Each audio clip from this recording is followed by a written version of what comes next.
আমি ধন্যবাদ জানাই আজকের সংসদ নেতা মাননীয় প্রধানমন্ত্রী জনাব তারেক রহমানকে।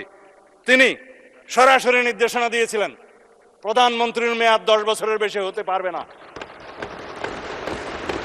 যদিও গভর্নমেন্ট ইন ওয়েটিং হিসাবে তিনি জানতেন বাংলাদেশের জনগণ দেশনেত্রী বেগম খালেদা জিয়া তখন জীবিত, হয় তাকে অথবা কোনো কিছু হলে তার বর্তমানে আমাদের নেতা জনাব তারেক রহমানকে প্রধানমন্ত্রী এই দেশের মানুষ বানাবেন।